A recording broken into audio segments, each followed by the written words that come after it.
Hello students, class 12th, subject biology, chapter 10 microbes in human welfare.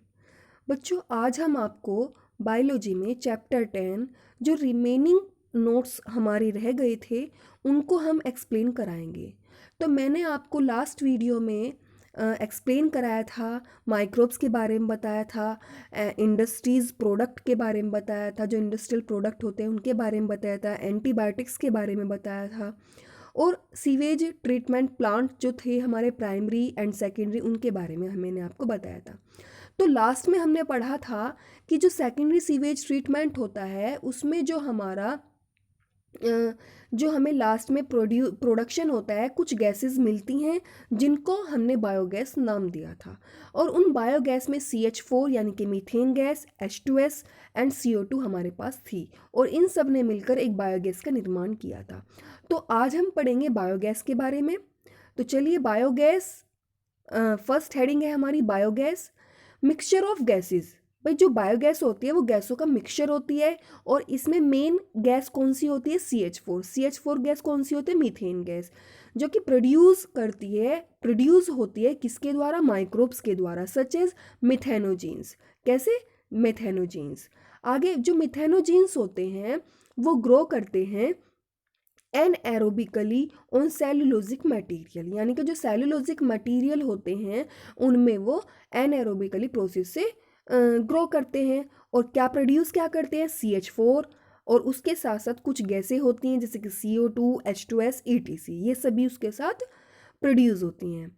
आगे जो bacteria जो इस काम को करता है, उस बैक्टीरिया का नाम क्या है? मिथेनोबैक्टीरियम, जो कि हमें मिलता है कहाँ पर? जो एनएरोबिक स्लग होता है वहाँ पर मिलता है। एंड जो rumen of cattle which help in cellulose digestion, जो क्या काम करता है? ये सेलुलोज, जो सेलुलोजिक डाइजेशन होता है उसमें हमारी हेल्प करता है। ठीक है।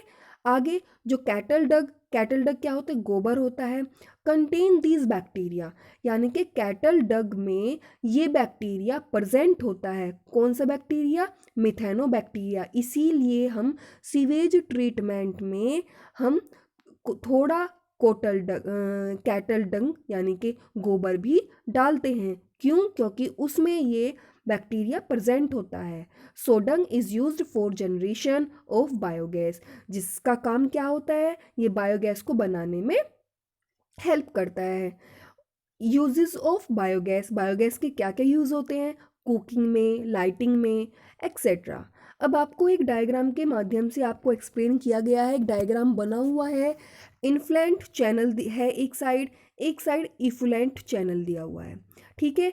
यहाँ से हमारा इफ्लुएंट चैनल में मटेरियल आ रहा है, और कुछ हमारे जो स्लग सेडिमेंट है वो नीचे बैठ जाती हैं, और जो बायोगैस है वो हमारे ऊपर को होकर बायोगैस आउटलेट से बाहर निकल जाती हैं, और कुछ एक्स्ट्रा जो इफ्लुएंट चैनल्स होते हैं वो यहाँ से इसमें भेज दिए जाते हैं। ठीक है। अब एक डायग्राम है भाई, देखिए, जैसे कि एक एनिमल्स बना हुआ है, क्रॉप्स बनी हुई है, वेस्ट वाटर बना हुआ है, फूड वेस्ट बना हुआ है। तो यानी कि कुछ भी चीज़ हो, यानी कि एनिमल्स का वेस्ट हो, या प्लांट्स का वेस्ट हो, या वेस्ट वाटर हो, या फूड वेस्ट हो, इन सभी का एनएरोबिक डिजास्टर होता है। ठीक है। और फिर इनसे क्या बनती है? बायोगैस बनती है, डाइजेस्टेट बनती है। ठीक है। अब बायोगैस का यूज़ हीट में, इलेक्ट्रिसिटी में किया जाता है, और कुछ बायोमीथेन्स बनते हैं जो कि आपके फ्यूल्स में इस्तेमाल किए जाते हैं, और कुछ डाइजेस्टेट्स क्या होते हैं? फर्टिलाइजर सॉइल्स, यानी कि सॉइल को फर्टिलाइज करने के लिए, कुछ गैस ग्रिड में, लिविंग स्टोन ग्रिड में, यानी कि इनमें इनका इस्तेमाल किया जाता है। ओके बच्चों, आगे आ जाइए। आगे आता है माइक्रोब्स इन बायो कंट्रोल। भाई, कुछ माइक्रोब्स का जो जैसे उनकी रोकथाम कर सकते हैं, कुछ हार्मफुल होते हैं, कुछ हेल्पफुल होते हैं, उनकी कैसे हम उनको रोक सकते हैं। ठीक है। तो फर्स्ट पॉइंट आता है हमारा microbes in bio control. It is the use of biological method for controlling paste and plant disease, यानी कि प्लांट में जो प्लांट डिजीज़ होती हैं, पेस्ट होती हैं, उनको रोकने के लिए हम बायोलॉजिकल मेथड्स का यूज़ करते हैं। Second is chemical pesticides and insecticides are harmful to all organism and causes pollution. भाई कुछ केमिकल पेस्टिसाइड्स होते हैं, इंसेक्टिसाइड्स होते हैं, वो सभी हार्मफुल होते हैं सभी ऑल ऑर्गेनिज्म के लिए, जितने भी लिविंग ऑर्गेनिज्म होते हैं उन सभी के लिए हार्मफुल होते हैं और हमारे पोल्यूशन को भी नुकसान पहुंचाते हैं। ठीक है, आगे आए chemicals pesticides kill both useful and harmful life forms. भाई जो केमिकल्स होते हैं, वो जो केमिकल पेस्टिसाइड्स होते हैं वो क्या काम करते हैं, वो यूजफुल और हार्मफुल दोनों ही लाइफ फॉर्म्स में काम करते हैं, यानी कि दोनों ही लाइफ्स को किल कर देते हैं, मार देते हैं। कुछ एग्जाम्पल दिए हुए हैं। एक लेडी बर्ड है, लेडी बर्ड को क्या बोलते हैं, बीटल्स भी बोलते हैं। ठीक है, to get rid of aphids, ये क्या काम करते हैं लेडी बर्ड, ये एफिड्स को क्या कर देते हैं, बिल्कुल ही उनको ख़त्म कर देते हैं, उन्हें हटा देते हैं, खा लेते हैं। जो लेडी बर्ड्स या बीटल्स होते हैं वो एफिड्स को खा लेते हैं। आगे आता है dragon flies and gambusia to get rid of mosquito. भाई ये मॉस्किटोज को खा लेते हैं। ठीक है, ड्रैगन फ्लाई ये एक हेलीकॉप्टर की तरह होते हैं। ठीक है, ये मॉस्किटोज को खा लेते हैं। अब फर्स्ट पॉइंट आता है बायो कंट्रोल, बेसिलस थ्यूरिनजेनेसिस। ठीक है, अब बेसिलस थ्यूरिजेनेसिस को हम बीटी भी बोलते हैं, बीटी शॉर्ट फॉर्म में। ठीक है, तो अब जो बेसिलस थ्यूरिजेनेसिस यानी कि बीटी है वो कंट्रोल करता है किसको, बटरफ्लाई कैटरपिलर को, बटरफ्लाई को करता है, कैटरपिलर को करता है। ठीक है, इसको कंट्रोल करता है। आगे आता है यानी कि जो हमारी फसलों में जो कैटरपिलर हो जाते हैं, जो बटरफ्लाइज हो जाती हैं, उनको ये खा लेता है। ठीक है, कौन, बेसिलस थ्यूरिजेनेसिस यानी कि बीटी। कैसे खाता है, अब इसका तरीका भी है। फर्स्ट पॉइंट में है, सेकंड पॉइंट में आता है हमारा available in sketch as dried sports which are mixed with water and spread on to venerable plant. भाई कुछ वेरिनेबल प्लांट होते हैं जैसे कि ब्रेसिका, सरसों का पौधा होता है, फ्रूट्स के ट्रीज होते हैं, एक्सेट्रा। इन प्लांट्स की जो ड्राइड स्पोर्स होते हैं उनके स्केचेस पर ये अवेलेबल होते हैं। और ये किसके द्वारा इधर उधर फैल जाते हैं, वाटर के द्वारा, हवा के माध्यम से ये इधर उधर फैल जाते हैं। ठीक है, आगे these are eaten by the insect larva. ये क्या काम करते हैं, जो ये प्लांट्स होते हैं, ब्रेसिका, फ्रूट ट्रीज, इनकी पत्तियों पर जब ये लार्वा या कैटरपिलर्स आ जाते हैं तब ये जो क्या है बी यानी कि बीटी, बीटी मतलब बेसिलस थ्यूरिजेनेसिस, ये जब हम इसका छिड़काव करते हैं इनकी लीव्स पर, इन प्लांट्स की लीव्स पर, तो जो लार्वा या बटरफ्लाई कैटरपिलर्स ये जब प्रेजेंट होते हैं तो ये इनकी पेड़ों की, इनकी पत्तियों को खाना शुरू कर देते हैं।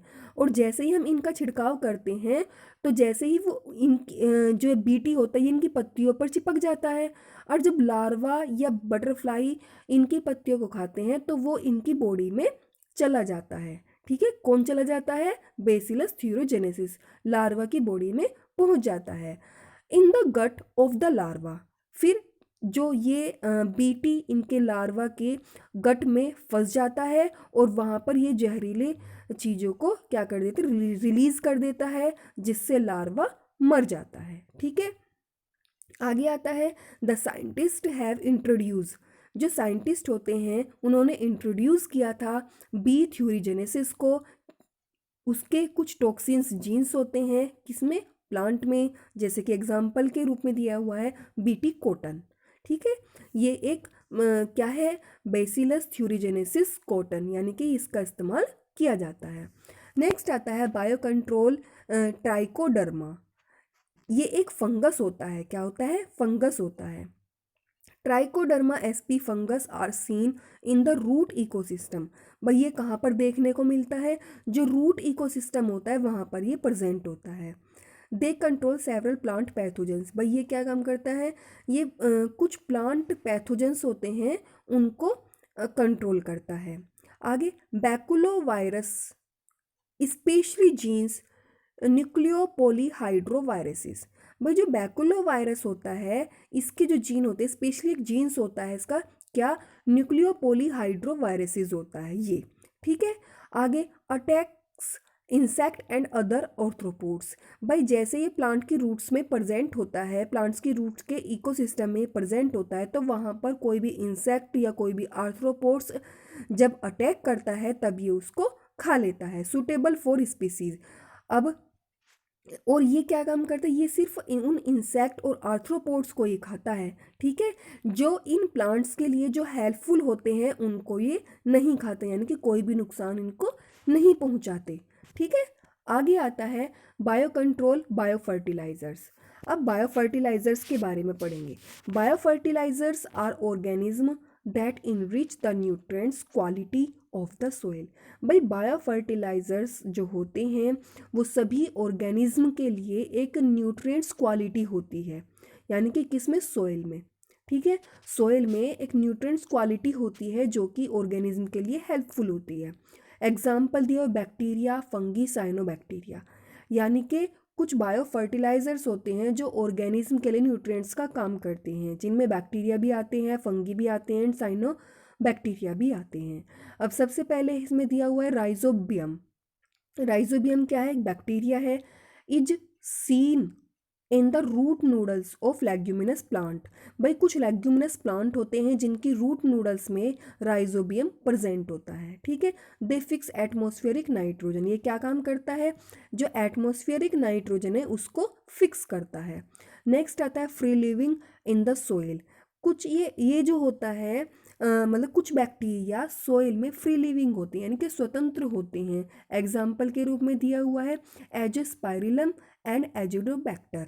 और इनमें बहुत ज़्यादा मात्रा में नाइट्रोजन प्रेजेंट होती है जो कि सोइल के लिए क्या होती है, हेल्पफुल होती है, यानी कि सोइल का एक कंटेंट होती है, ठीक है।